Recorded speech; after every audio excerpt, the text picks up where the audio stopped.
Jay, that's strangely close to Daniel Jones from the Giants. Daniel, is that you? Beat the Chiefs.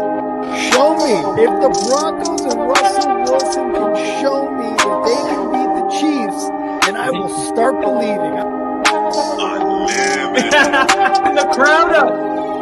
And so on this defense, and Kansas City won't snap the ball again. The Denver Broncos have beaten the Kansas City Chiefs. Dave Montgomery on the Lions, former Bear, gonna make this his revenge game for sure. David Montgomery gets the touchdown that ices the game. No! And there's a flag. There's flag. There's flag. There's flag. There's flag. Snap. Hold. Kick. Denver wins! Denver wins! Let's go! They open. Happened.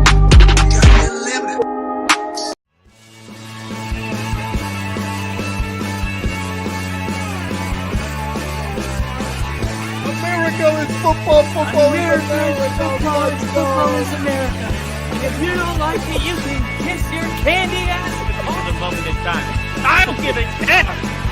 Oh my God! You love it. 30 to 27. No! Chiefs win. Chiefs No! win 30 to 20.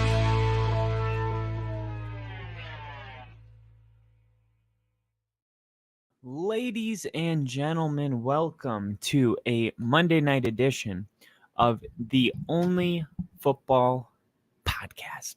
My name is Kyle, and today I the way I see tonight going is going through kind of just a quick recap.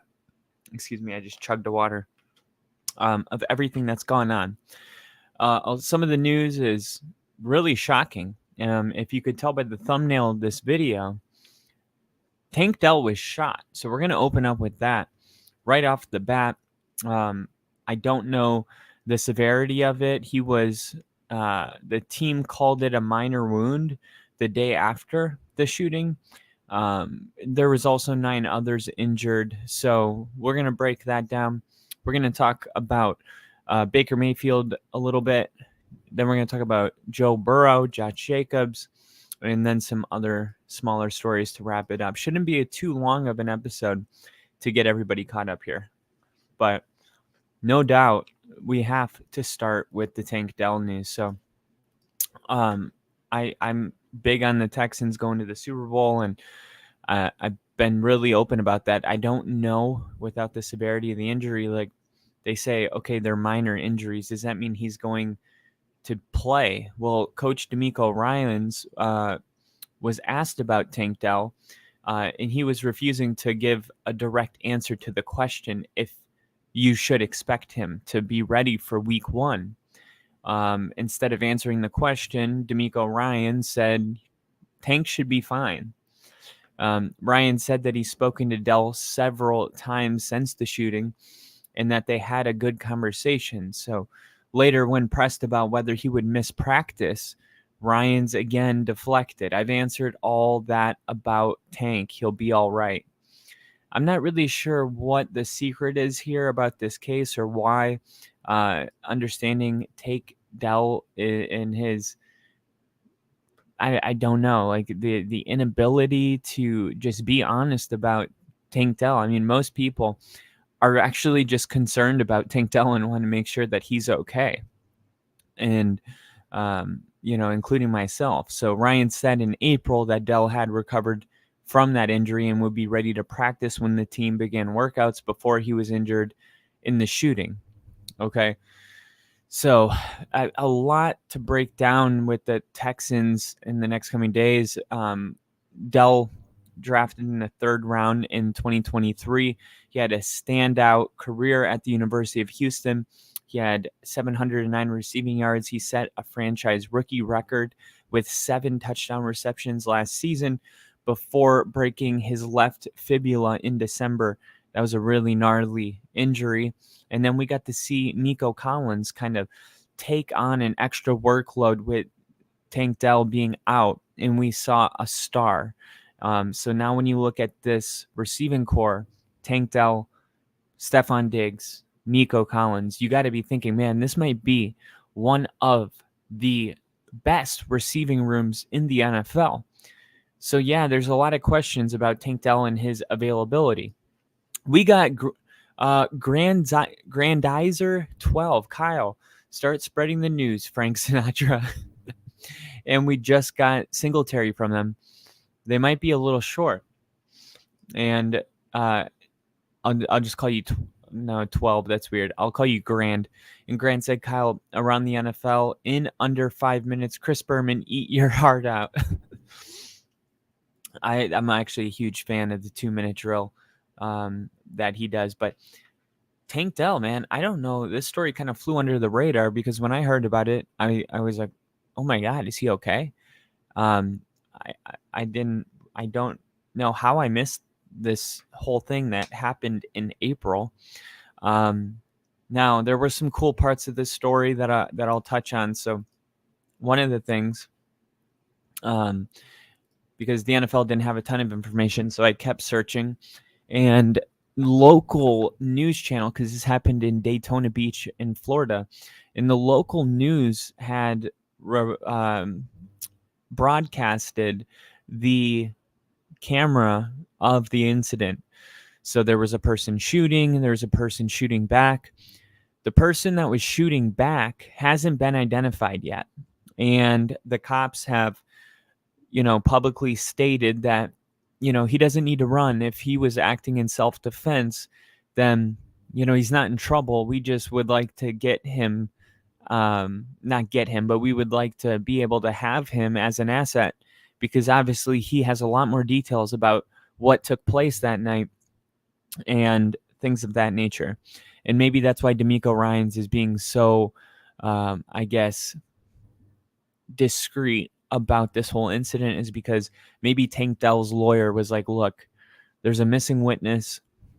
Right now, the best thing you can do is just not say anything about Tank Dell. Okay?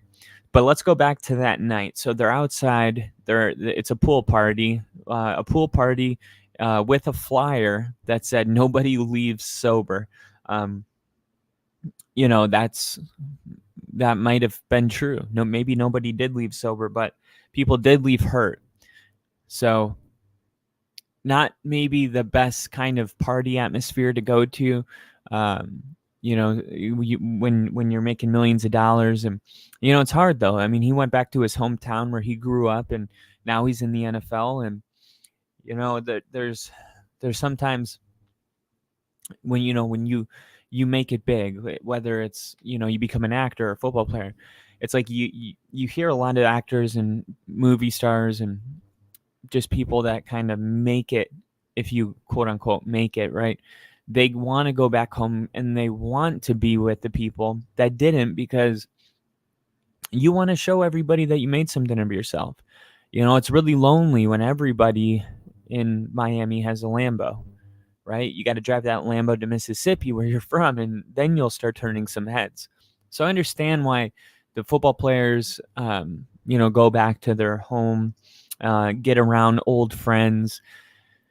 But this could have been a lot worse for Tank Dell.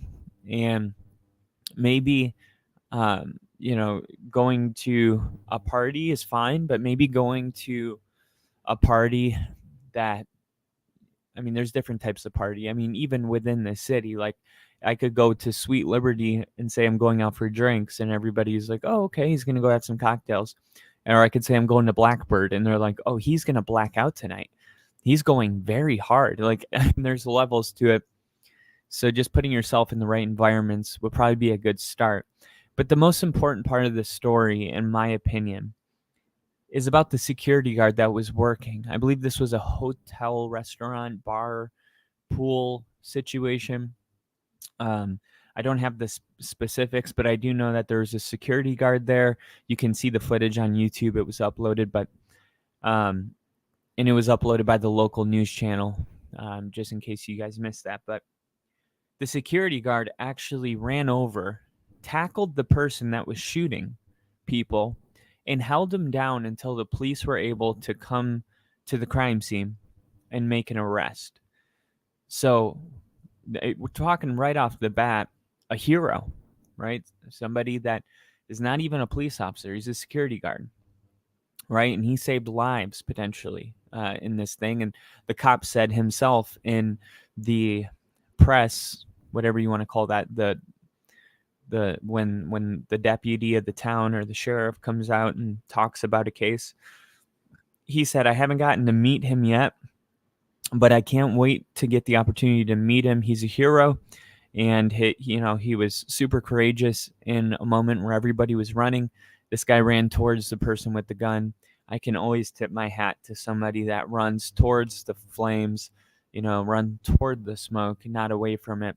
When everyone's running away, it's hard to be the one guy running towards it. So that guy definitely deserves Brandon Perna's Big Dick Patron Award. But yeah, I'll keep you updated on that as we go. Bill said, it's an old Japanese cartoon. You're too young to know it. And are you talking to Grand or me? But I get the reference. You got to be careful with parties. Just look at the Punk God situation. Absolutely. And like, that's just another situation where it's like, sometimes in the military, they have this term where they're like, perception is reality. Okay. Now, when I first joined the military, I hated this because to me, that was the military's way of saying we can be extremely lazy in, trying to find the facts. But I just felt like it was lazy, like perception's reality. Like, how often are you deceived by what you see? How many times have you seen a house that looks like shit on the outside and you go inside of it and it's really nice?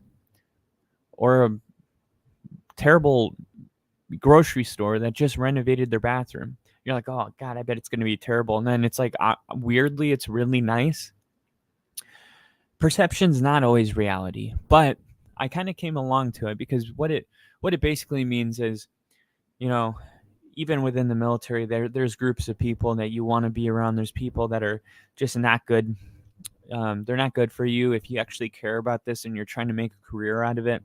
You got to do certain things to keep your focus. You don't want people pulling you down and holding you back from reaching your full potential.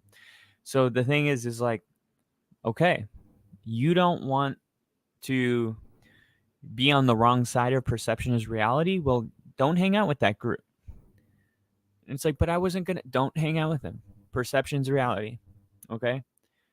And the more I kind of leaned into that idea, the more I realized that it's not really about them being lazy as much as it's about just making better choices, no matter what it is, right? If you're walking around with your hands in your pockets, you can't do that in the military, right? There's just a lot of little things that you have to have attention to detail, and you have to realize every decision is either a good decision or a bad decision, right? You're either growing or you're dying. That's what people say, right?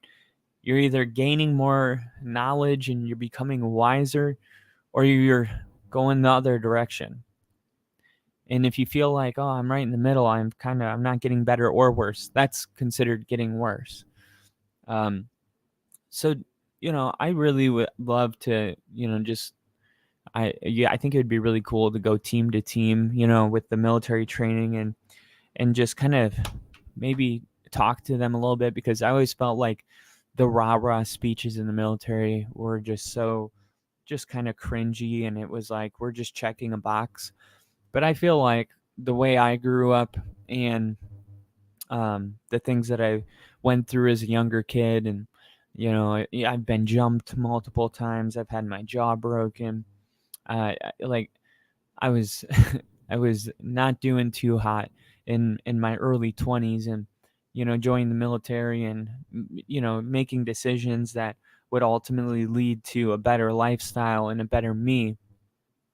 I really want to give that back to people, and I hear a story like this, Tank Dell getting shot, and it's the first thing I think of. It's like, man, I just really I have a heart for this, and I want to see because that's what they're young men. They are young men, and I can officially say that I'm still a young man, but I'm not as young of a man as I was, right? I'm 30. They're 22, 23 years old, and I think it could be really helpful for them.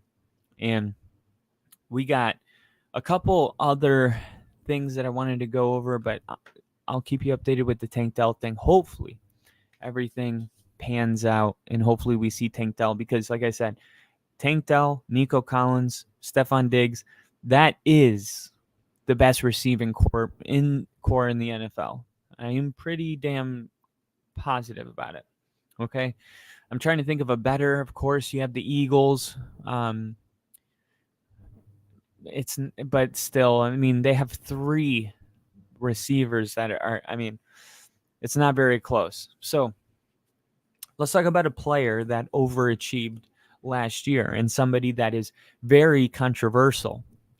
Very controversial. And this is what happened to me. Yesterday I was on YouTube or Facebook or something, and somebody said, Baker sucks. And I commented on it, and I said, I didn't know that. I said, I figured after last year that the Baker Mayfield haters would disappear. Yet here you are. I found one.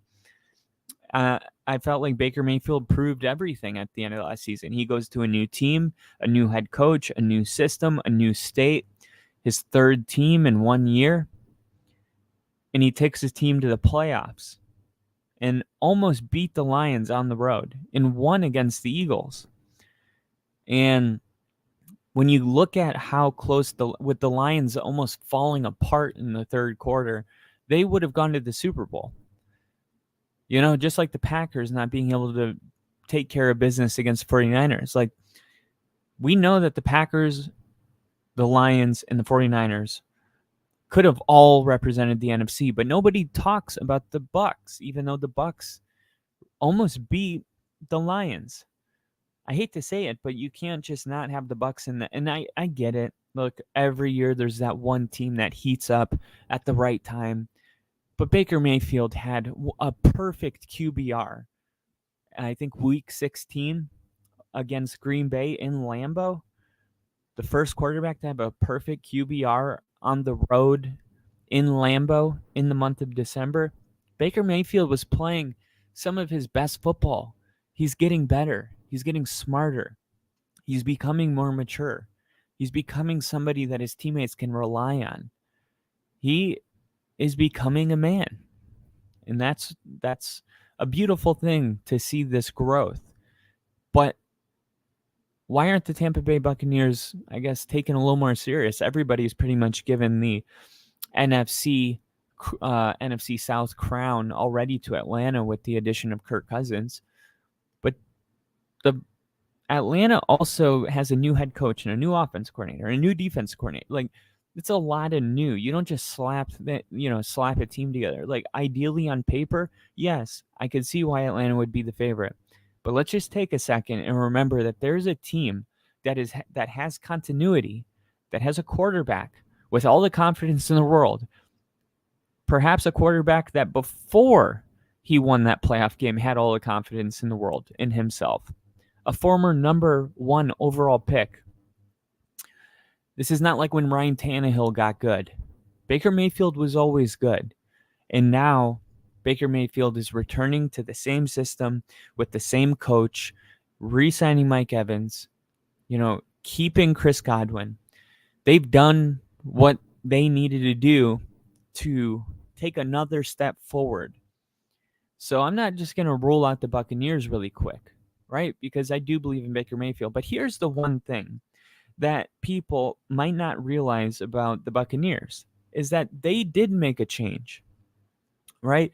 So you might be saying, oh, Kyle, they got a new offensive coordinator. I mean, what do you mean? You can't say that Baker Mayfield is going to be, in the same system with all the same people. That's not true. It's like Kirk Cousins. Not really. Okay? Not really. Okay, so first off, Baker Mayfield, he says not many days exist that he doesn't have a chip on his shoulder. Okay?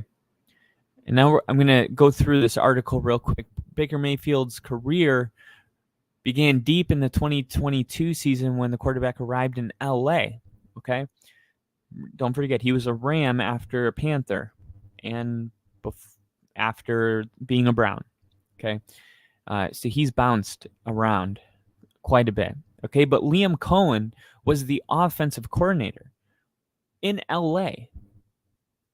So last season, Mayfield, as you know, moved to Tampa Bay and took the Bucs into the NFC South, I believe won the NFC South title in a year that many people expect them to tip over following the Tom Brady retirement.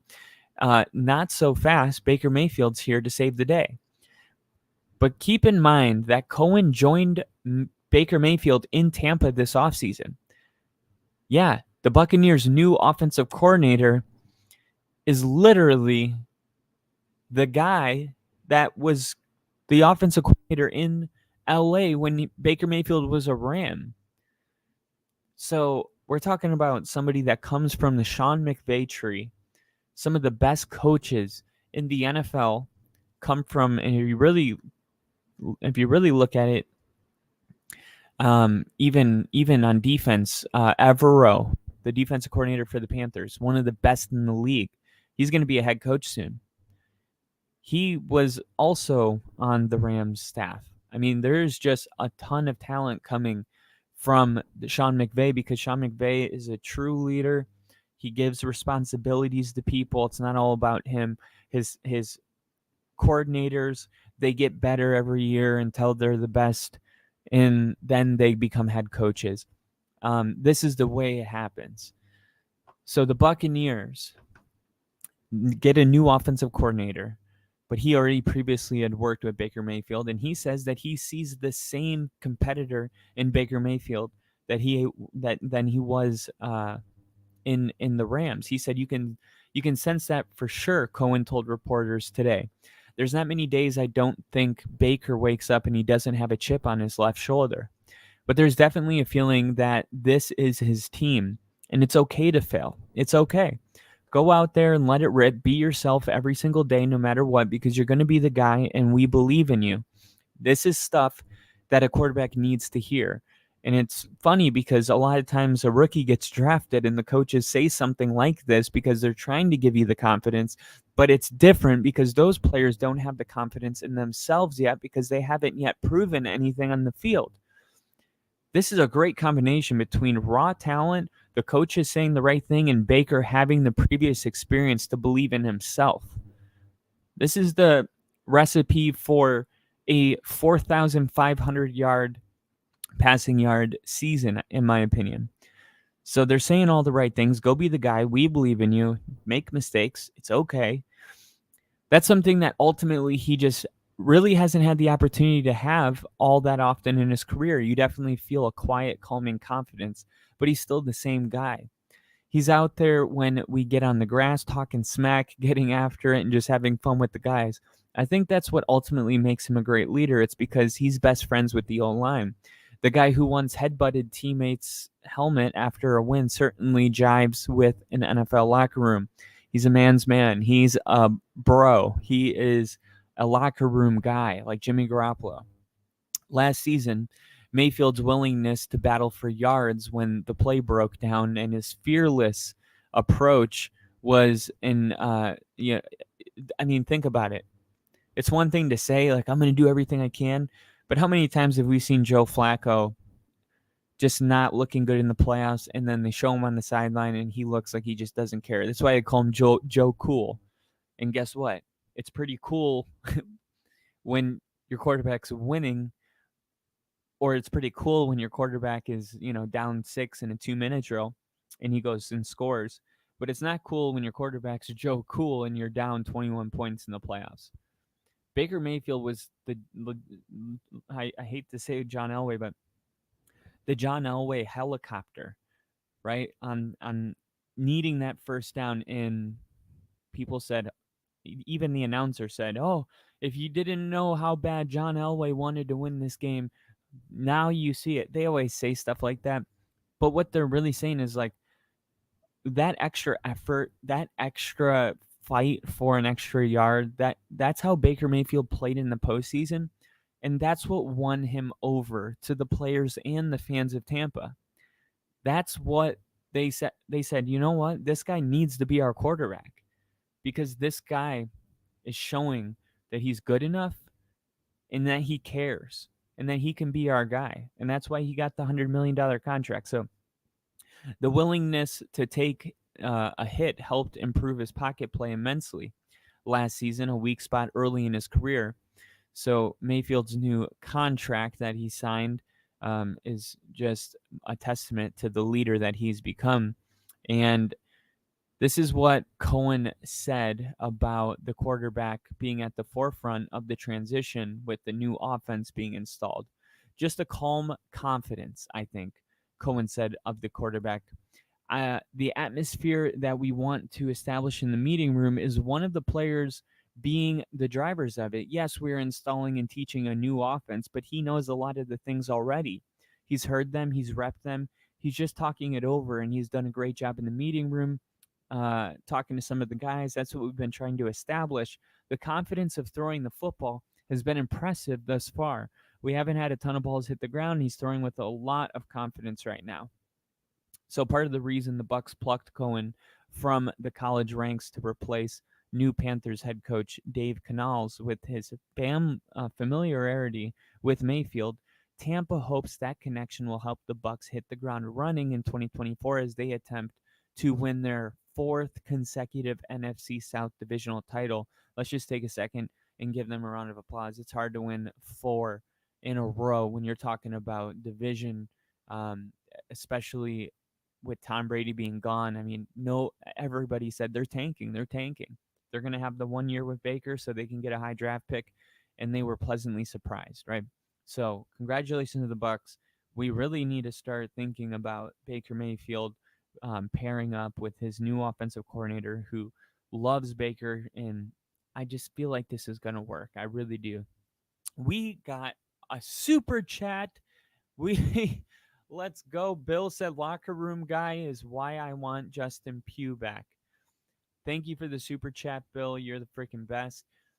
We got Nick in here. Let me hit some of these comments real quick. So we got Grant said, Kyle, however, the Bucs lost their offensive coordinator to the Panthers, so will Baker Mayfield take a dip? Oh, so I don't know if you caught it, but I addressed that because I know they lost their offensive coordinator to the Panthers, but Baker Mayfield is going to be playing with Cohen, who they pulled from college, because he already has familiarity with Baker Mayfield. So to answer your question, I don't think that Baker Mayfield's play is going to take a dip.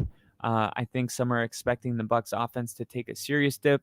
Don't write my name on that list. I'm one of the people that think Baker in this offense, I think everything's going to be good next year. I don't think it's going to be great. I'm not predicting 14-3, but I am predicting that it's going to be a close race with the Falcons. I don't really consider the Saints. I don't take them serious right now. And the Panthers got a long way to go, but I'm gonna definitely say that double-digit wins next year is not out of the question. And I appreciate your question. Nick said, I think Baker remains good aside from the David Tepper circus experience he's had, an overall pretty solid career. And I would agree with that. I think it's official that Baker Mayfield was not a bust, right? Especially in a league where Zach Wilson's not a Jet and he was drafted 3 years ago. People will say, oh, well, he didn't live up to the expectation. What's the expectation? 30% of first-round quarterbacks actually pan out? I would consider this a success, right? If you're drafting somebody first overall and they're going to win multiple playoff games, there's something to Baker. I don't think he's going to be satisfied until he continues to reinvent the way people think about him. and of course that takes a Super Bowl. But Baker, don't act surprised if Baker does have what it takes eventually to get to a Super Bowl, because to me he proved that in the playoffs last season. When you watched him play, he outplayed Jalen Hurts. He went toe-to-toe with Jared Goff, arguably had a better game than Jared Goff. The interception that was thrown and bounced off the receiver's hands, honestly, Baker's players, there was quite a few people that are to blame for Tampa losing that game, and Baker is absolutely not one of them. So as much as I think we'll be like, oh, I did not see this coming, it's like, why not? Right? The film is there. The games are on YouTube. Go rewatch those throws. Go look at the poise he came out with on the road. I mean, film doesn't lie, right? Stats can. Film doesn't. Grand said, I think the Panthers will actually get really better. They got a defensive coordinator who gets with less. They finally got an offensive coordinator who has a good track record. And yeah, I could see the Panthers. I don't know how much better, but at least 6 games. Nick said, what would scare me with the Panthers is who actually wants to work with Tepper long term. The man is a general menace to the people of Charlotte. About Nick going in, and Grand agrees. Tepper gets in his own way. And Nick said, it's like what kind of look is it for your owner to march into a restaurant and rip the hat off a greeter because there's a sign talking shit in front of it? If Tepper let his football people do their job he hired them for, they'd be really good. Tepper needs to worry about that horrible field. And Nick said, Tepper's just Dan Snyder, but less of a creep. Probably, in quotations. Well, yeah, you just never know. They're among us. Bill said, Justin, our glue guy, and I love him. Yes, caught it. Thanks. Kyle, I'm writing your name. I'm writing your name to it. We hold content creators' feet to the fire. Just kidding. Oh my God, this is so funny. He beat the Bills after all. And Grant says, Kyle, something about Mary. Something about Baker. That's so funny. Something about Mary. That's funnier than you know. Okay. Let's talk about another quarterback that is one of the best in the business, one of the best in the NFL. A lot of people have Patrick Mahomes, and then there's this guy. And in a way, this year feels kind of like a fork in the road, right? Because this player has been hurt 2 of his 4 seasons. An AFC Championship loss and a Super Bowl loss are what happens when he's not hurt. So that's pretty damn impressive. We're talking about Bengals quarterback Joe Burrow, who, if you're in the Cincinnati area or you're a Bengals fan, you got great news today because he participated in a throwing session during off-season workouts today. Okay, so May 6th typically isn't reserved for big football moments. However, that was not the case for the Bengals today. Joe Burrow cleared a checkpoint in his journey back from his wrist surgery. I hurt my wrist at the gym today, so I can appreciate that. So why? What's the news? Okay, well, he's throwing passes during Bengals offseason workouts already. And judging by the video posted by the Bengals on social media, everything appears to be going rather smoothly. Let me show you a quick look of what that looked like.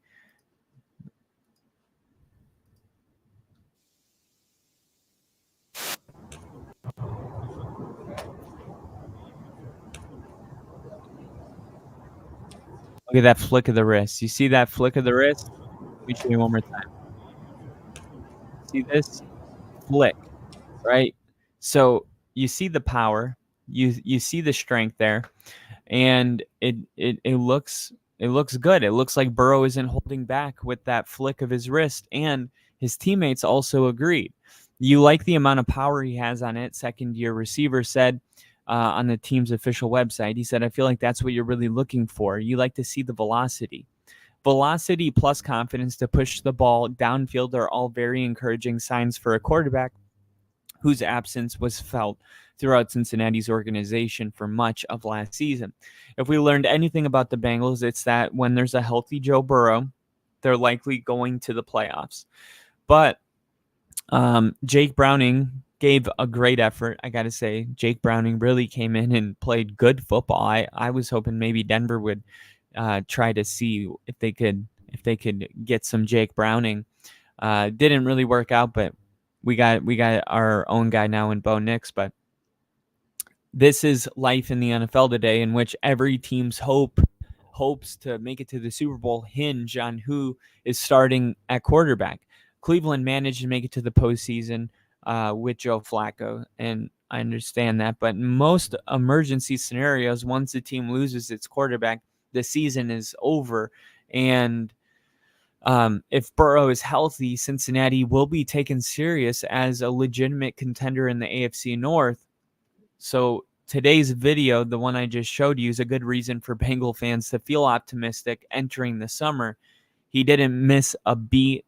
Lassiter said whatever he did in the offseason worked. Now, I think I speak on behalf of all football fans and Bengal fans when I say Joe Burrow recovering from his wrist surgery is not what we're worried about. I think we all expected Joe Burrow to be healthy by the start of the season. I think it would actually have been shocking if he wasn't. Now, with that said, what we're worried about is a different injury because, like I said, we're at a fork in the road, so now let me explain. If Joe Burrow gets hurt again, he's been hurt 3 of 5 seasons, okay? If he doesn't, and he takes his team to an AFC championship or a Super Bowl, there's nothing more to debate. I mean, literally every time this guy does not get hurt, the Bengals will be in the Super Bowl or an AFC championship game. 3 out of 5 is enough to just say, yeah, he's got it. I don't know what it is, but he has got it. And Joe Burrow is one of those guys. And let me hit this comment real quick because Nick said, Grand, who's your top 5 QBs right now? And Grand said, hey, Nick, I would go with not in this order, but Stroud, Purdy, Goff, Josh Allen, and Matthew Stafford. Interesting list. I saw this comment at the corner of my eye. I thought you were asking me, so belay my last. But yeah, so big news coming out of Cincinnati, and glad to see that Joe Burr is doing well because I got a Joe Burr hoodie that I didn't get to wear last season because he got hurt. So I would love to put that bad boy on. You guys know I'm a Joe Burrow fan. I would say for my top 5, I know you didn't ask, but I'm going to go. Okay, which top 5 quarterbacks make me feel like I have a chance to win the Super Bowl? Scanning. Okay, I got to go. Patrick Mahomes, Joe Burrow, Josh Allen, CJ Stroud, Aaron Rodgers. Any one of those quarterbacks could win the Super Bowl next year, and I would not be shocked. And then you have your quarterbacks that are up and coming, right? I would say Lamar Jackson's probably in the top 10 for sure, right? He's right probably at 6. Then you have this new tier of quarterbacks. You got Jordan Love, Dak Prescott. Nah, I don't even know if let's give Jordan Love one more year to cement himself as tier 1. But he's up there. I mean, the Packers they got their quarterback for the long. I think we can all agree that their long-term starter is there. And speaking of the Packers, they had kind of, a regular boring draft approach that they normally have, but they had the luxury of that because they made some really big off-season moves before the draft started, and one of those moves included signing Josh Jacobs, an every down running back, and rookie Marshawn Lloyd to add the explosive element. So they're going for that yin-yang kind of, explosive power, electric power. The Packers hurt some feelings earlier this offseason when they let Aaron Jones go, and he ended up walking in the offseason, and that was not even the worst part of it. The worst part was that he signed with the purple, the purple carnation of the devil or something like that, in the Minnesota Vikings. But Green Bay makes those two splashes in the backfield, Josh Jacobs, and then drafting USC's Marshawn Lloyd in the third round. The Packers also, perhaps a bit surprisingly, kept A.J. Dillon, but from the words of the Packers offensive coordinator, Adam Stenovich, who is a new offensive coordinator, Jacobs and Lloyd figure to have great opportunities to – oh, no, they got a new defensive coordinator, excuse me. But Jacobs and Lloyd figure to have great opportunities to earn significant roles. Jacobs is earning $15 million next season, so he is going to be the big dog in the backfield. He's going to eat more than anybody, and this is what Stenovich said today. Josh is a phenomenal running back. He's been all-pro a couple of times. He's just one of those guys that's really good in all situations, good out of the backfield as a receiver, excellent runner. He's a good pass protector. So he's one of those guys that you can really have in the game all the time and not have to worry about anything. So that's nice. I would agree. That is really nice. But Josh Jacobs, he's not slow, right? He's an all-around running back. I would agree. Like you think, oh, he doesn't have the speed to, bring the big play runs, but when you watch his film, you see that he doesn't really, unless I am forgetting, he doesn't really get tracked down from behind. He's not as slow as, his body size would suggest, but it doesn't matter because they brought in Lloyd from USC, who ran a 4.38 40-yard dash. And he was Daniel Jeremiah's top-rated running back in the entire draft class. For what it's worth, there are some people really, really high on Lloyd. And they asked Stenovich about it, and he said, I liked his speed. I liked his speed a lot. He had some good runs in OTAs where you saw his burst. He's got great vision.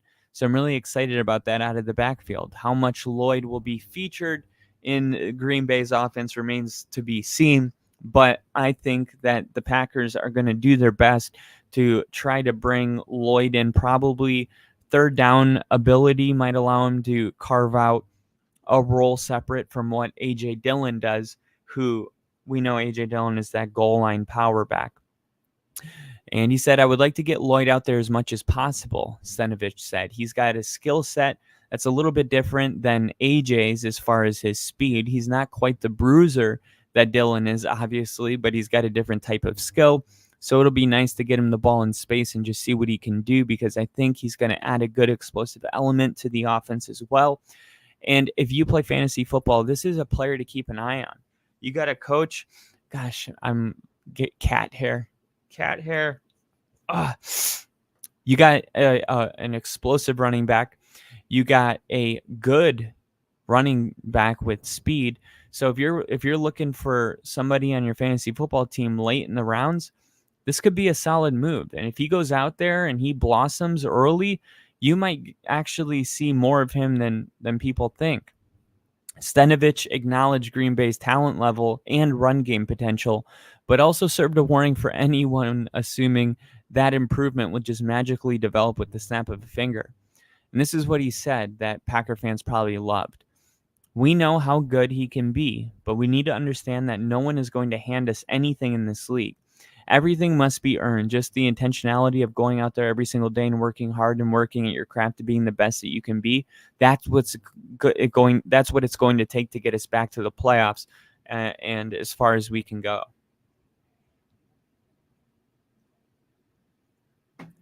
So, Green Bay, man, I just got to say, like, they were in a rebuilding year last year. It was like Aaron Rodgers couldn't make the playoffs. They lose to Detroit week 18.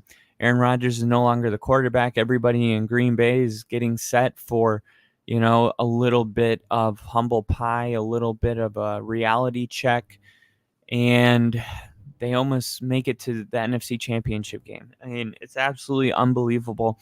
And then you look at all the players that they've brought in, and I got to say, everything's looking really great for the Packers, and there's real reason to have legitimate hope that the Packers could be on their way to winning a Super Bowl.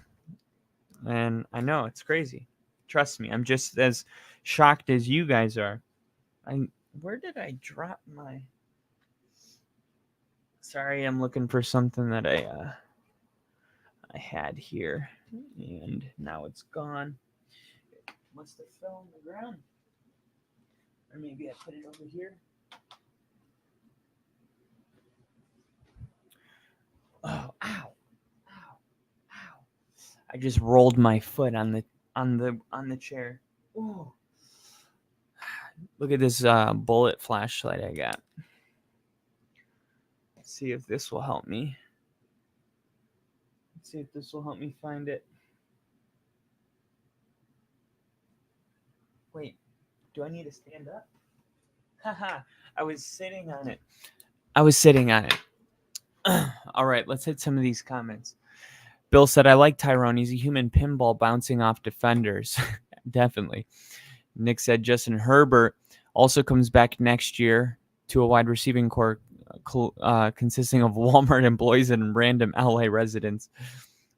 Grant said, Kyle, you're a Broncos fan. Do you follow Let's Talk Broncos? Really super good podcast. YouTube.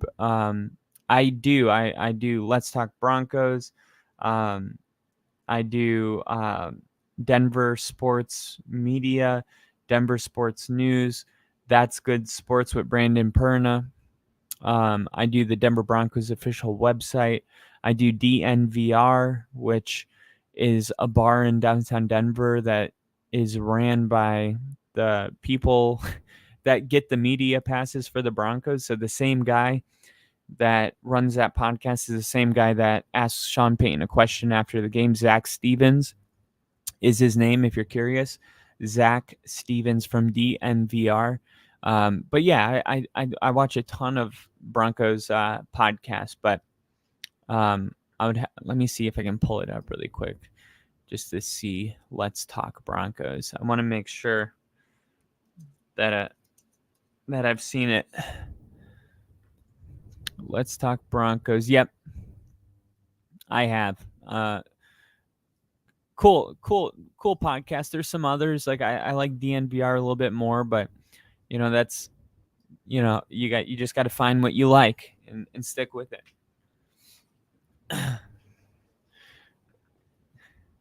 Kyle looking for the Chargers wide receivers. True.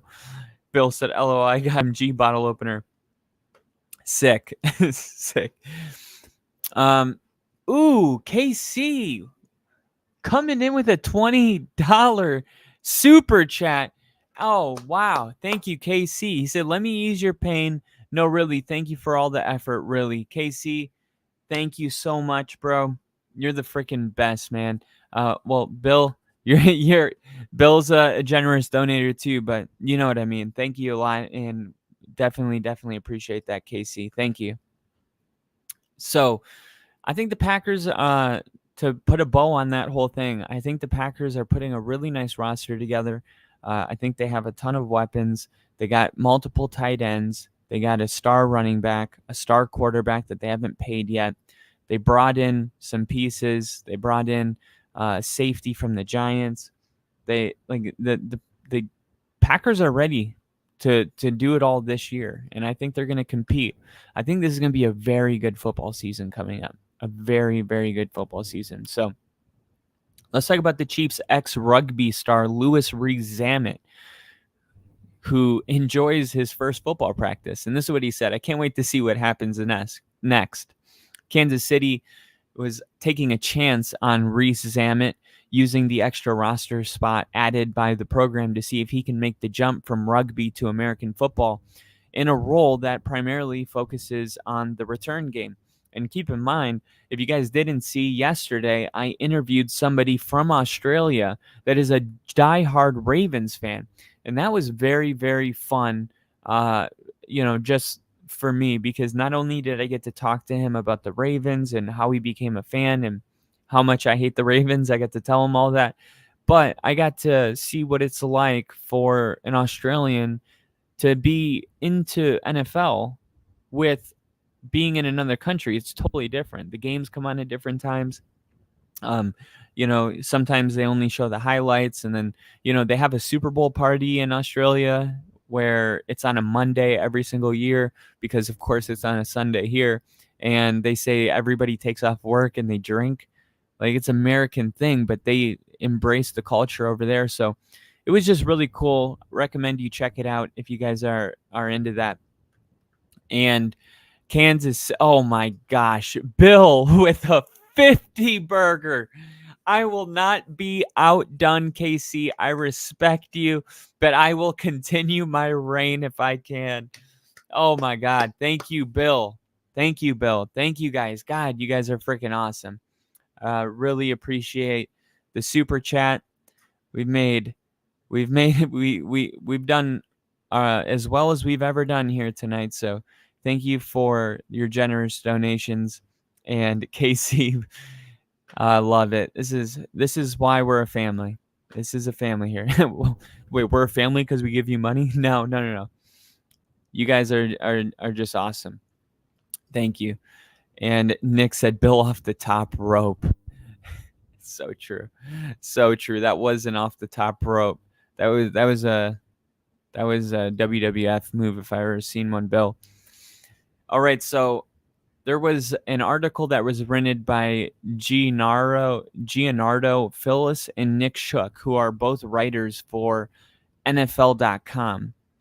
And this is what they wrote. 2024 NFL Draft Class Rankings. Steelers, Bears, Eagles, Chargers earned top grades.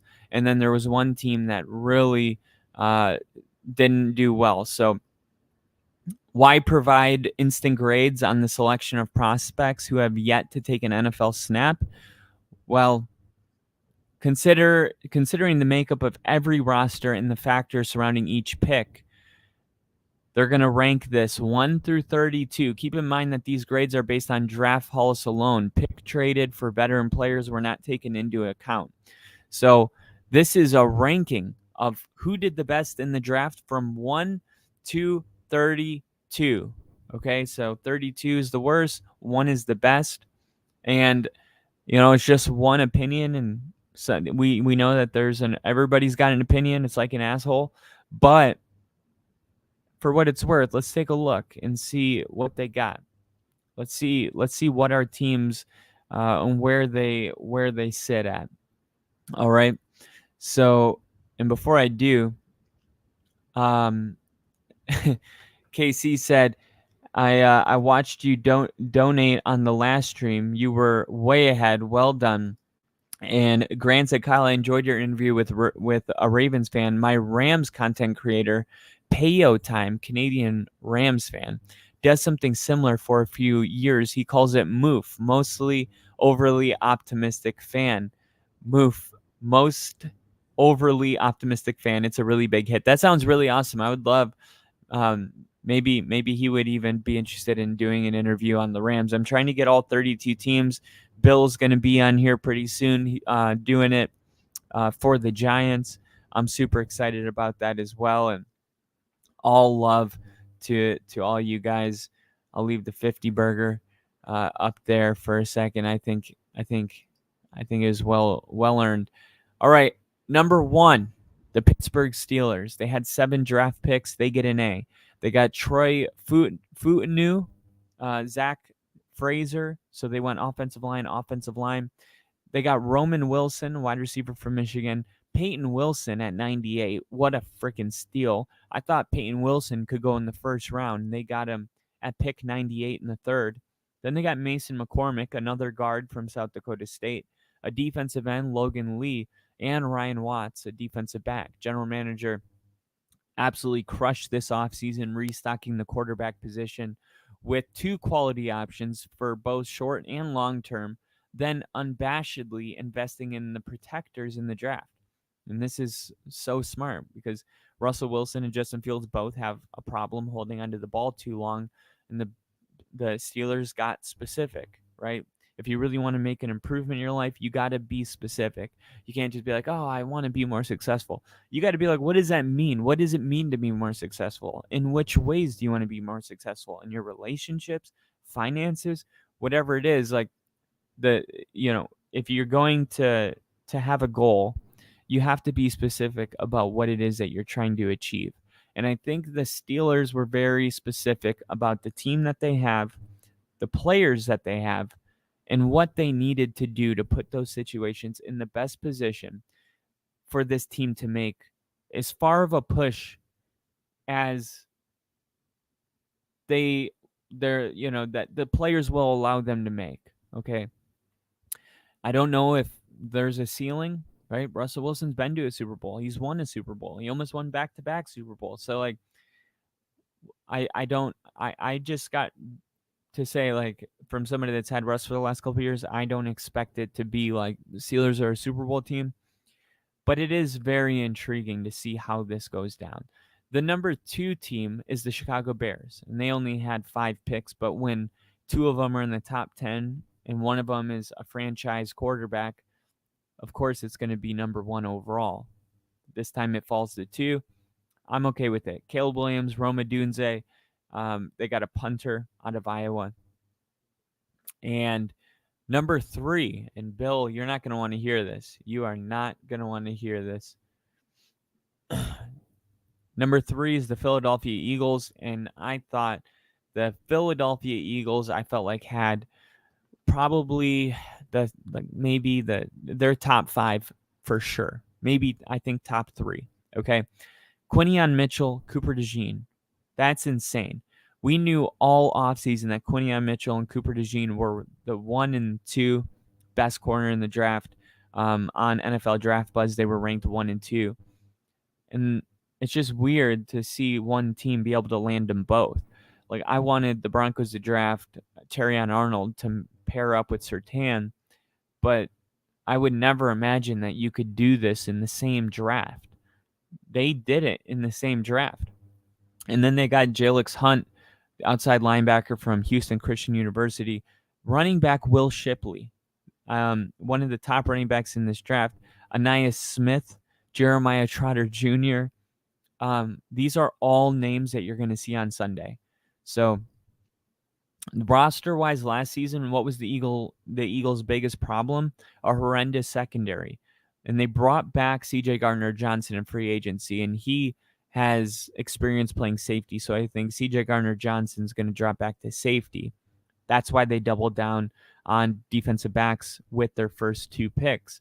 I can't tell you what surprised me more, Quinion Mitchell still being available at 22 or Cooper DeJean being available at 40. Philadelphia happily scooped up both, while Mitchell figures to significantly upgrade the Eagles' traditional cornerback corps to the outside. DeJean looks like the kind of do-everything cover man that new defensive coordinator Vic Fangio cherishes in his variable scheme. And that's so true. I know Vic Fangio very close. He was our coach for years. I know what he likes. I think this is going to work. I think this is going to be a really good defense next year. And the Eagles ranked 31st in passing yards allowed last season and opponent to touchdown to interception ratio 35-9. The Eagles in 2024 won't be nearly as quarterback friendly. Take note, fantasy nerds. It's true. And another thing that they ranked 31st in last year that's not in this article is negative plays, a stat that they actually finished first in the year they went to the Super Bowl. So the Eagles weren't getting those big plays behind the line of scrimmage, and it was, it was clearly a weakness. So they addressed those things. I expect them to be ready to go, and of course they added some extra spice with Saquon Barkley in the backfield. Now you got Will Shipley. Trevin Keegan, it could end up being a steal, given that the guard has 37 starts over the last 3 seasons on Michigan's dominant offensive line. When all this is said and done, Philly had tied the record for most trades in a 7-round draft with 8. Now, that's how you general manage. You know, Bill, that if I were a general manager, I would be breaking that record with the amount of trades that I like doing in my mock drafts. Grant said, Kyle, yes, please reach out to Payo Time, Canadian Rams fan. He's super cool guy, a great friend of the channel, respectful, knowledgeable, top notch.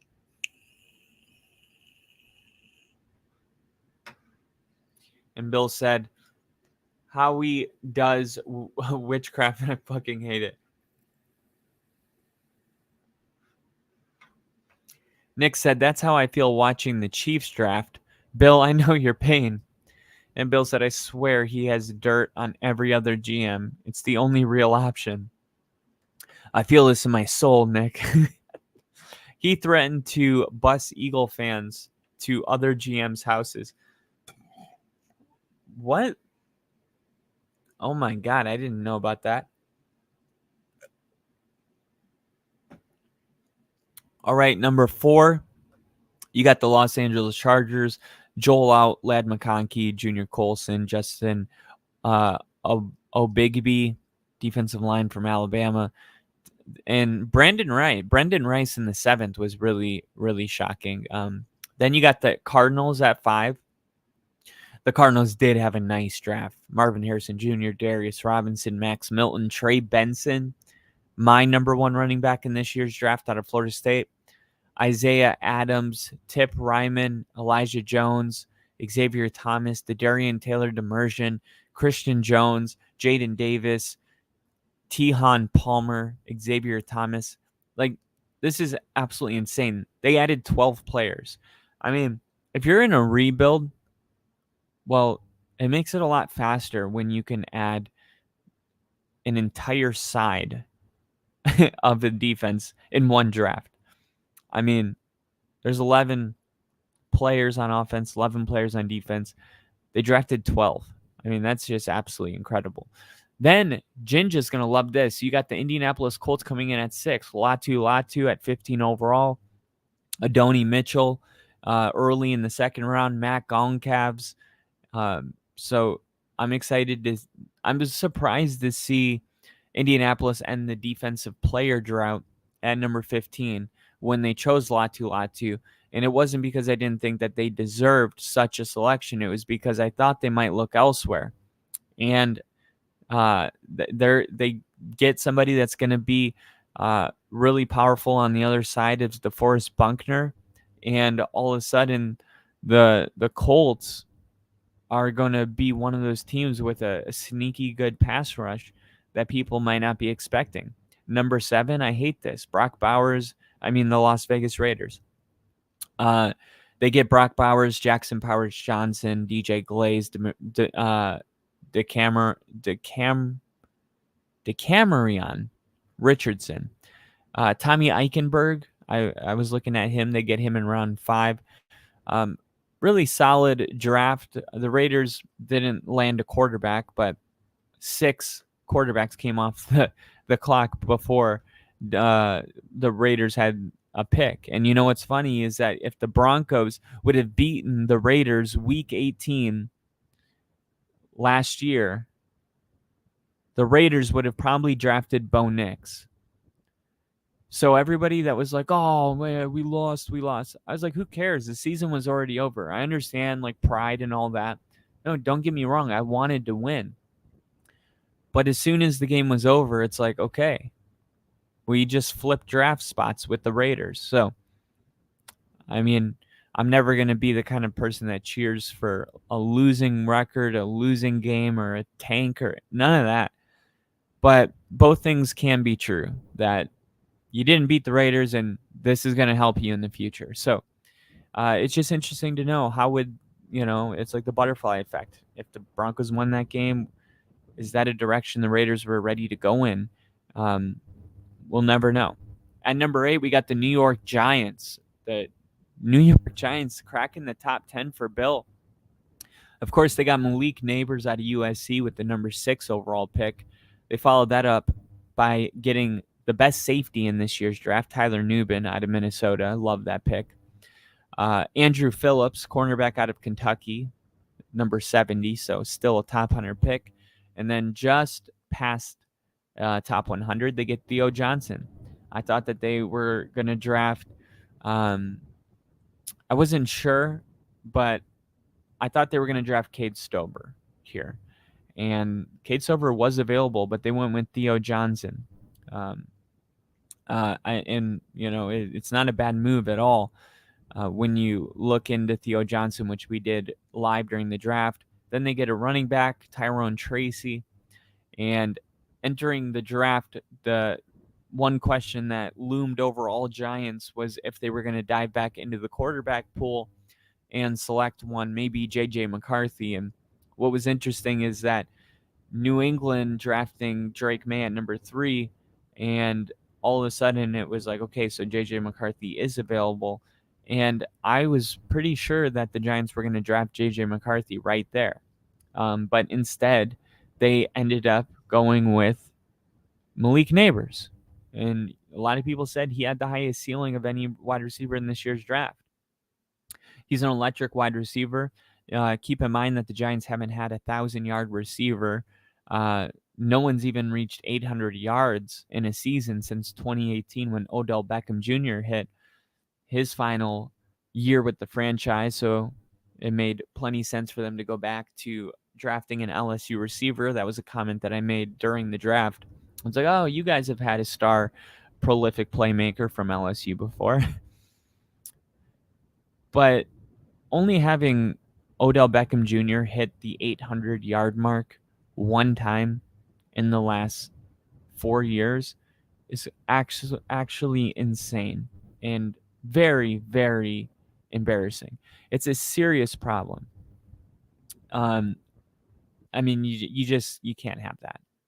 The Broncos offense has been atrocious, and even the Broncos have had that. So anyway, I do think that the Malik Neighbors move is a step in the right direction, but I don't particularly think that the reason there's not an 800-yard receiver is all about the wide receiver. When you have a stat that absurd, everybody's fingers, everyone's got some dirt on their hands. It's not just the receivers, it's the coaches, it's the quarterback, it's the offensive line, all the above.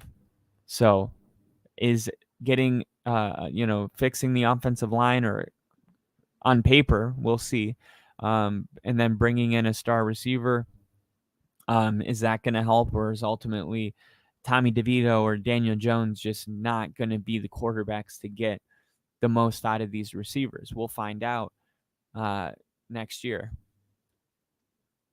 And Bill says the same thing. It's all about the QB sucking. And he goes, Slayton has been for 770.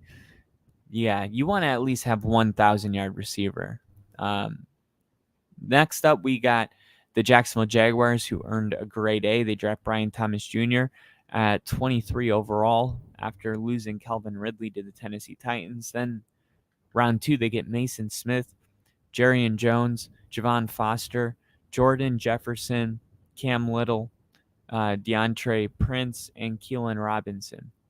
So the Jaguars nailed their first-round pick, and then they continued to make other moves. I'm interested in if Keelan Robinson can push Dearness Johnson and take Bigsby for a roster spot this summer. If he cracks the final 53, that could prove to be a wisely spent 5th-round pick. We'll have to wait and see. Coming in at number 10 and capping off the top 10, according to this author, is the Cincinnati Bengals, who got a B-plus grade and 10 picks. They went offensive tackle in the first round with Amarius Mims. You got to protect that quarterback in Joe Burrow. Chris Jenkins, defensive tackle out of Michigan. Jermaine Burton. They get a receiver potentially to replace. It could be T. Higgins, Tyler Boyd, whatever it is. They knew that they needed a receiver, and they felt good that they could wait till round 3 and get a solid contributor. Eric All out of Iowa, another great pickup.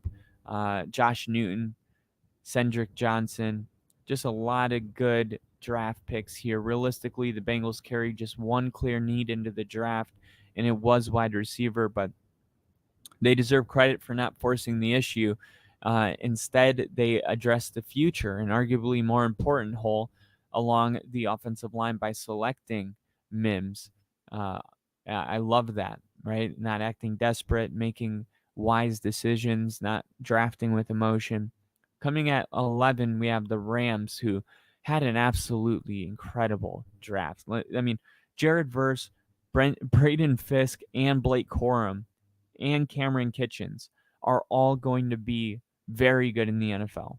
Okay. Then round 5, 6, and 7. Of course, I don't know the names as well. They did get a kicker, Joshua Cardi, out of Stanford, but it doesn't matter. Like, if you draft 5 players that are going to be studs, I think we're going to look back on this draft and be like, why did the Rams only get a B+? I think it's going to look much better. Their top 100 picks, Cameron Kitchens was 99 overall. They're all just going to be very good. The Kansas City Chiefs are at 12, and now I'll just do their top 100 picks only now.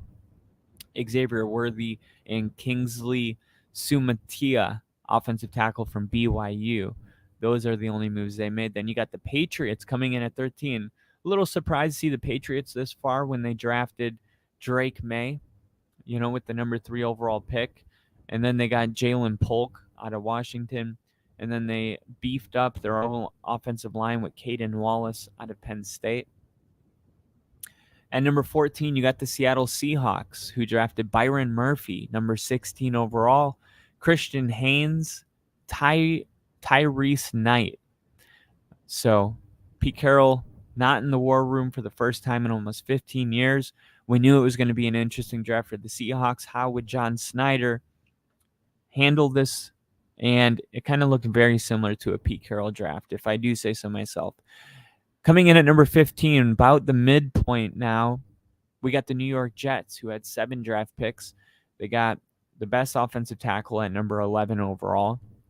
Then they got Malachi Corley, and then Braylon Allen at 134. I said I was only doing the top 100, but I got to keep going because getting Braylon Allen at 134, a lot of people think that he's going to be one of the better running backs in this year's class. I think he was ranked 5 or 6. He might be even better. We know that good running backs tend to come out of Wisconsin and just Big Ten schools in general. And then Jordan Travis. This is my favorite pick of the draft because Jordan Travis at 171. The Jets had everything. They had everything that they needed to win a Super Bowl, but the one thing that they didn't have after the Zach Wilson trade to the Broncos was a contingency plan after Aaron Rodgers departs. So now they have that. And by the way, Jordan Travis was somebody that I was saying, I think he's gonna start.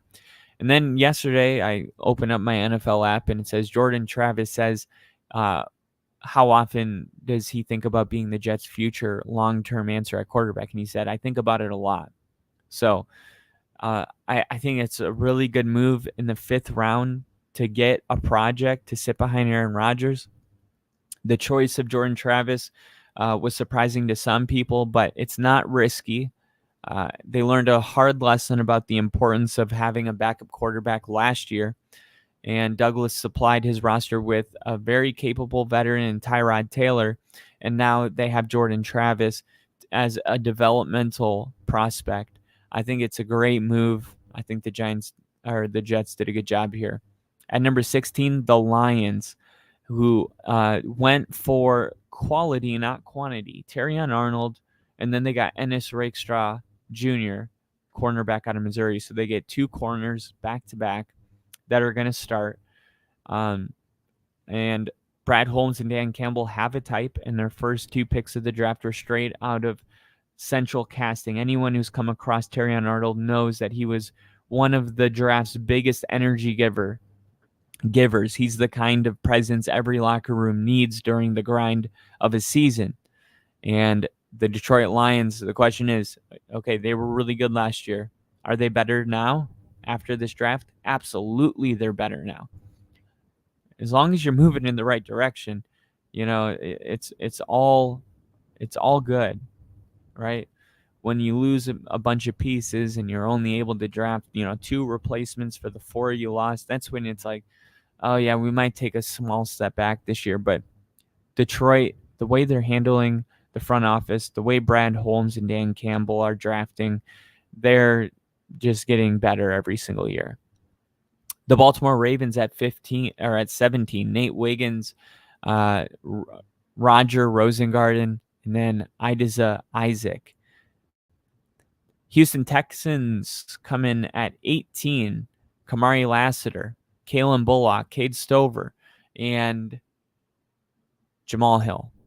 Okay, sneaky good draft. Blake Fisher, Kamari Lassiter, Kalen Bullock, Cade Stover will all be starting next year.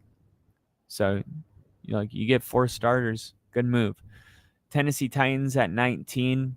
A lot of players that don't jump off the page, but they did get Tavondre Sweat at number 38, so good pick there. Then we have the Cleveland Browns coming in at number 20. Michael Hall Jr., Zach Zinter. All right. Washington Commanders at 21, Jaden Daniels, Zerzan Newton. There's a chance that we look back on this draft and we're like, Zerzan Newton and Jaden Daniels are both Hall of Famers. And then the fact that they got Luke McCaffrey with the 100th pick is just awesome, right? Luke McCaffrey was falling way down the board, and the Commanders were like, yeah, we'll take him. Not nearly as far as Brendan Rice fell down the board. I cannot believe we haven't hit the 49ers yet. I just have to say, I don't agree. I think that the 49ers were a top 10 drafting team this year, and the fact that we haven't hit them yet and we're on 22 is crazy. But coming in at 22 is the Miami Dolphins.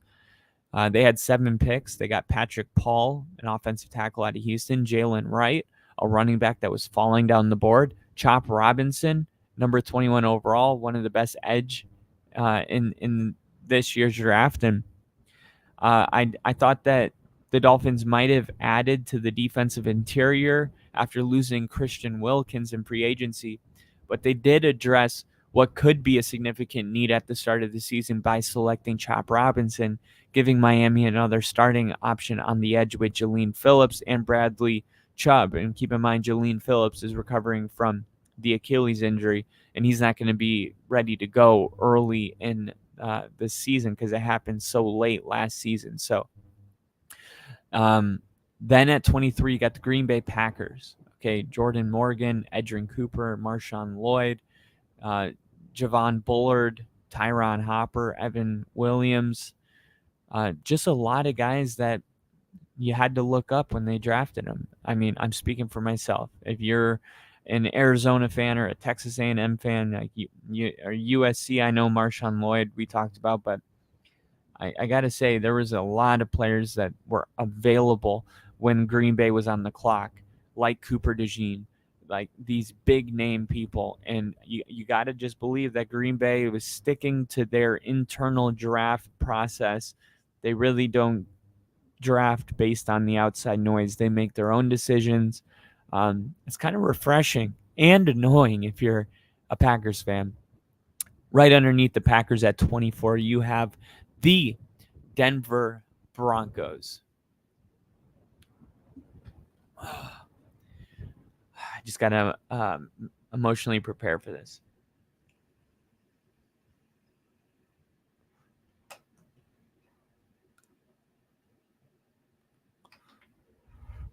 All right.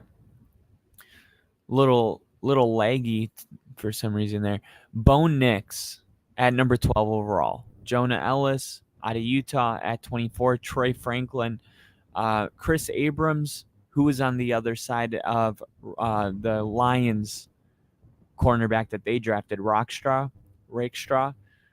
Chris Abrams was on the other side. So, and then Audric Estime, running back out of Notre Dame.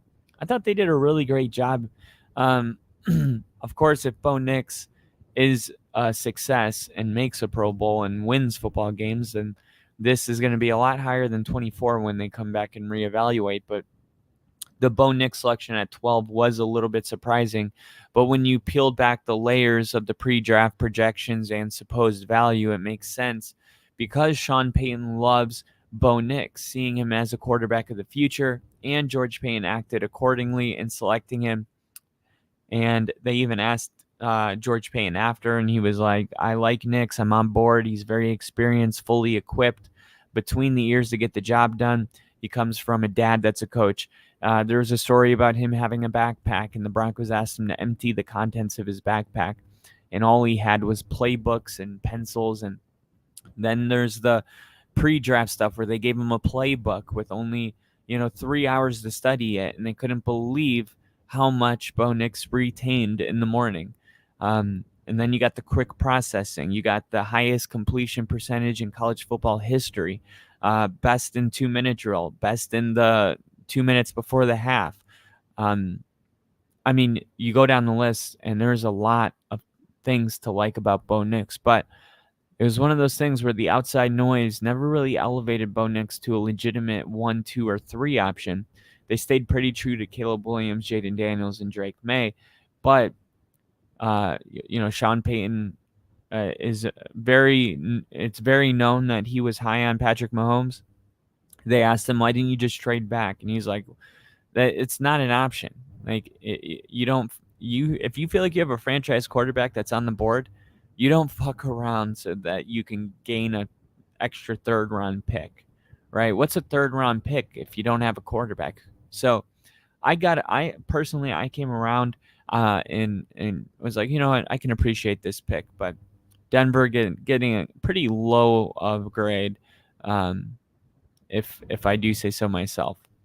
And coming up at 25, the New Orleans Saints, who spend its first-round pick on a powerful offensive tackle with a nasty demeanor. And then they got Kool-Aid McKinstry. Spencer Rattler was an interesting pick. He fell way down the board, round 5. A lot of people were like, why is he falling? 26, you have the 49ers. Now, I just could not disagree with this more. Ricky Pearsall, number 31 overall. Renardo Green out of Florida State, an awesome corner. Demick Puny, a guard from Kansas that's going to get some playing time. Malik Mustafa, an absolute, like here's the thing about Malik Mustafa and Isaac Gurindo, 2 players that they drafted in the 4th round.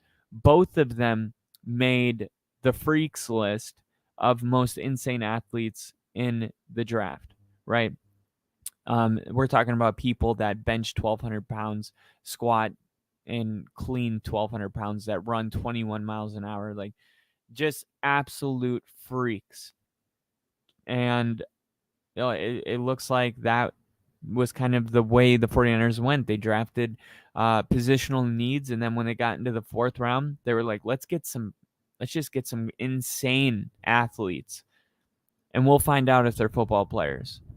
But let's just capitalize on how absolutely insane these players are. And I love the strategy. I think it's going to work out really well for the 49ers. I think we'll revisit this, and 49ers will be much higher. Tampa Bay comes in at 27. Graham Barton, so they get a center at 26 overall. Chris Braswell, Tyke Smith, Jalen McMillan, all top 100 picks. The first-round selection of Graham Barton could have been sponsored by OSHA, seeing how universally it was lauded for safeness. Truthfully, the Duke left tackle didn't appear to have a versatile skill that could fit any environment. In Tampa, he'll probably man the pivot, where he played as a true freshman in Durham. Unfortunately, he can't simultaneously play left guard, which remains a soft spot on the depth chart. But that high floor pick kind of set the tone for the rest of the draft, as the Bucs continually hit singles with exceedingly solid picks. Coming in at number 28, you have the Minnesota Vikings, who drafted J.J. McCarthy instead of the Giants. Then they got Dallas Turner. Then they got Kyrie Jackson out of Oregon. Walter Rose, offensive tackle. Will Rickards, the best kicker in this year's draft among most people. I think this is a fine draft. I mean, it just depends on if JJ McCarthy is going to actually be the guy. There was JJ skeptics. He never had to carry the team, and QB wins is asinine. And then you had the JJ McCarthy supporters. He excelled in high leverage situations and wins at the point of the game where they need him the most. And frankly, I say this all the time. I think both sides are right. There's not a hot take here. Anyone who watched Jim Harbaugh's Wolverines over the last 2 years knows that it was a run-first operation, with McCarthy throwing for a total of just 857 yards and 4 touchdowns over the final 6 games of Michigan's national championship run. On the other hand, the highly pedigreed passer flourished in big spots, making the plays that he needed to make when the Wolverines needed them the most. In terms of wins, additional context undoubtedly matters in this team sport, but I also think it's short-sighted to completely dismiss a 27-1 college record, with the lone loss being a defeat in the national semifinals. So I don't know what this is what I would say about JJ, as well as what are the expectations for JJ McCarthy? I would say I have no expectations, and don't confuse no expectations with bad expectations. It's just none. All right. I'm just going to let him go out there, and I will judge that accordingly. Coming in at 29, you got the Buffalo Bills, and most people can't wrap their head around why they would move down in the first round and then give Kansas City the fastest receiver in the NFL ever, especially when the Bills needed help at receiver, with Stefon Diggs going to Houston and Gabriel Davis going to Jacksonville. It was an interesting move, but they ended up getting Keon Coleman, who is just a character. I don't know if you saw his introductory press conference. It was almost cringy, because you could tell he was like playing a character. To me, it didn't look like he was being himself, but it was still fun. It was still fun. He was flirting with that line, though. He was flirting with the line. And now we get to the last 3 teams that did the worst job drafting this year. You got the Carolina Panthers, Xavier Legette, Jonathan Brooks, Trevin Wallace, Jatavion Sanders. Honestly, these are pretty good picks, in my opinion. Carolina went into this draft with a simple plan: help Bryce Young, and clearly, given the number 1 overall pick struggles as a rookie last year, that was the right plan. But the writer here is just not sure about the execution. So the Panthers spent 3 of their first 4 picks on offensive weapons. That gives Bryce Young significantly better cast than he had in year 1. But how many of these new players are going to offer immediate help to the quarterback's massive year 2? I think these are fair, but I also am with Bill, and we were both really high on Xavier Legette. So we will wait and see. At number 31, we have the team that is taking all the chips and pushing them to the middle of the table. We are all in. That's what Jerry Jones said. Here we are, number 31. We have a C grade with a total of 8 picks. Tyler Guyton, Marshawn Needlin, Cooper Beebe, Marist Lafu. Jerry Jones is absolutely fantastic for the entertainment that he gives us every single offseason. And it's largely because he overshares. No other owner is as accessible and open as the Cowboys owner. But it does come with a little bit of a downside, and that is sometimes he just says things like, we're all in, and then everybody's waiting for some major move, and it's like, then this draft happens, and it's like, how does I'm all in jibe with trading down in the first round before selecting a developmental offensive tackle. That it's hilarious. I know I'm not laughing right now, but trust me, it's because I've laughed so much about it.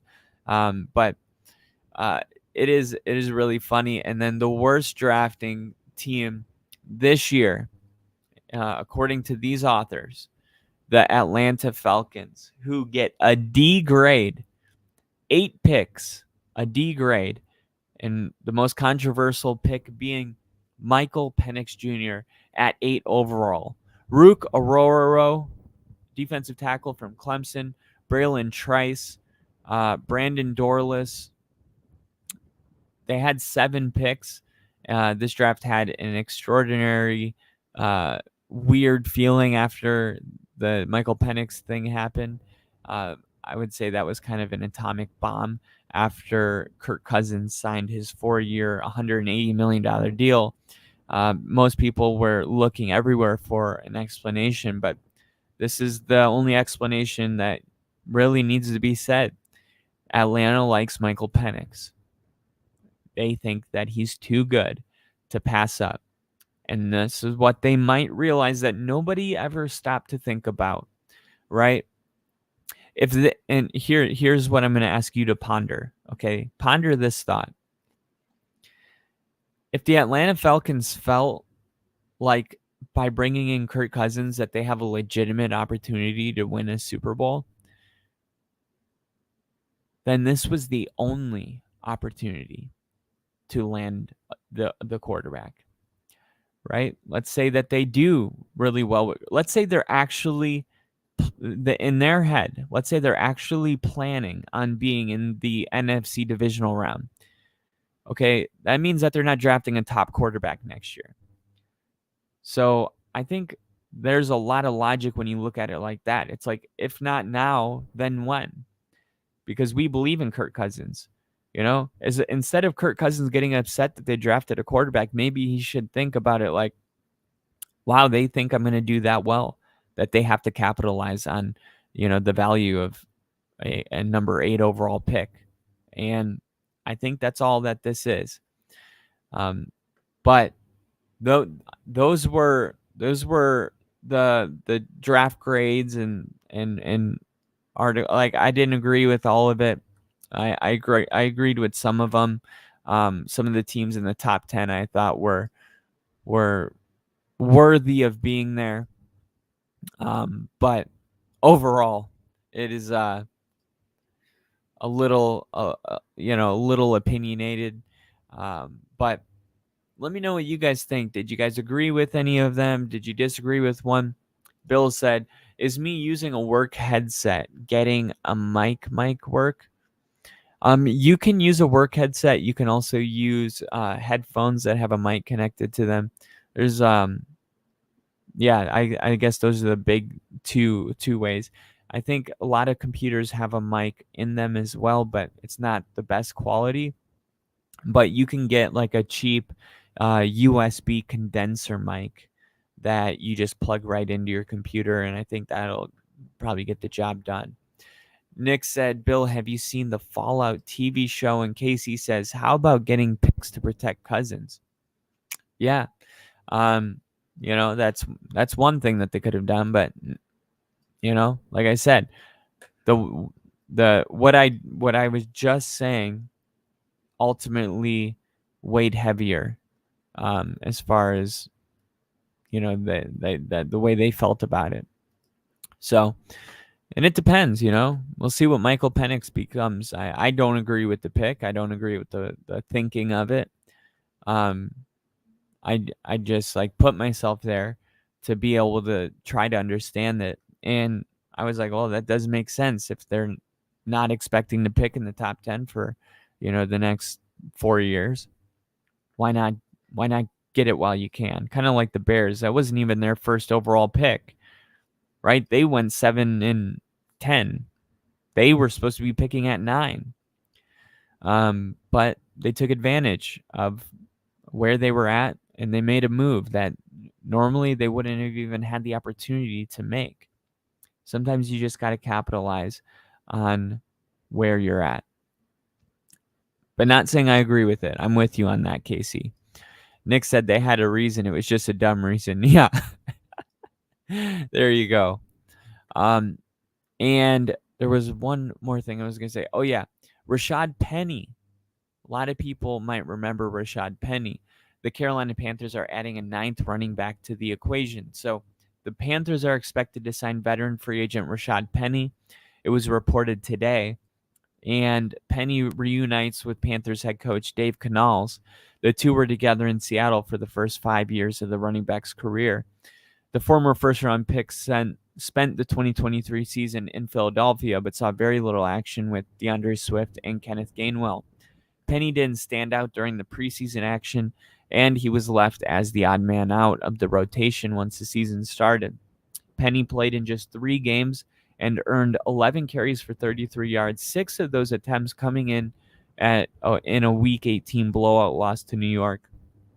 During his days in Seattle, I remember Penny, he was a really hard-running guy, a lot of force with his size and speed combo. He averaged 5.7 yards a carry in his 5 seasons with the Seahawks. But injuries were always an issue with him. He never played a full season in his career. And then he ended the 2022 season with a broken fibula. But Rashad Penny was somebody that I thought was just going to kind of filter out of the NFL. I didn't expect to see his name again. So I like that he's reuniting with his old coach. And maybe he's still got some football left in him. Maybe he shocks all of us. The Panthers are filled to the brim right now at running back. They have Jonathan Brooks, who they got in the 2nd round. Most draft boards had Jonathan Brooks as the best running back in the draft. But he is coming off a torn ACL. Then you have Chuba Hubbard, who led the Panthers with 902 rushing yards last season. Miles Sanders was last year's big money addition. Other options include Raheem Blackster, Mike Boone, Spencer Brown, Tyreek Cohen, Jaden Sheardon. So there's a ton of running backs, and they're just going to say, hey, battle, battle, battle. And, whoever rises to the top is going to have a spot. And I think that's a really good approach for the Panthers and any team for that matter. Bring in a lot of competition. It's easier to tell the difference between 7 players than it is 2, right? Because let's say you have an explosive back that's really fast, and then you have a powerful back that's kind of slow. They're going into the games, they're doing different things, they have different skill, talents. It's hard to evaluate. It's apples and oranges, but let's say you have 5 running backs that are all your speedy, electric, 4.3, 40-yard dash type running backs. Okay, now we're comparing 5 running backs with the same style. It's a little bit easier to see. It's kind of like when you're watching the 40-yard dash at the combine. The first run, it doesn't look like anything. Like, I remember we were sitting there and they didn't even put the time on the billboard, and we were all like, how fast was it? And then 30 seconds later it would come up. Okay, but we genuinely did not know just by looking at it. Was that a 4.4? What do you think? Was that a 4.5? Did that look like a 4.3? I don't know. We don't have anything to compare it to yet. By the end of, by the 5th running back, 6th, 7th running back that ran the 40, we didn't even need the thing. You could see, oh, that's a 4.3. That's a 4.5, right? So having all that exposure, I think it creates a greater opportunity for you to pick the right player. So Panthers, we'll see, right? Think the Panthers might be on the up and up. And Bill said, I haven't checked Fulhoy at IWE. Did Bill just have a stroke as he was trying to finish that sentence? Yeah, Bill, we're worried about you. Are you okay, buddy? But man, glad to see you guys all in here today. I still can't believe the super chats. We had Bill with a tour, and then we had KC with a 20 piece. And then we got Bill with a 50 burger. You guys are awesome. Man, I just really appreciate it. We had Grandier in here. We had Nick in here. Bill, Crafty, Nick, KC, and all of you guys with your generous donations. You guys are awesome. So we'll definitely use the money to keep the podcast rolling, keep motivations high. This is definitely a morale boost. So thank you guys for investing into this show. And like always, I will be doing this on Mondays and Thursdays. And then you can find me on my personal YouTube channel right here at the bottom left at Kyle Kitzman, KYLE KITZMAN. Please, before you guys head out and go on with your lives, please like this video. It helps us out more than you know. So yeah, go ahead and like it, share it with whoever. And if you guys know anybody that's interested in doing an interview, I have officially kicked off interview 32. Last night I had my first interview with a Ravens fan from Australia. If you know anybody that you think would be a good fit to come on the podcast and be interviewed, we're not looking for a Ravens fan, but there's 31 other teams that we will be looking for. So keep that in the back of your mind in case you see something, hear something. But yeah, thank you guys again for being in here tonight. Bill, glad that you are back from your vacation. And we'll see you guys tomorrow on Kyle Kitzman. It's weird saying my name like that. I actually call it NFL with Kyle, so I'll just say that. I'll see you guys tomorrow, hopefully, on my personal YouTube page on NFL with Kyle. You guys are the best. Thank you so much. Have a good night. Be blessed. Love you guys. See you.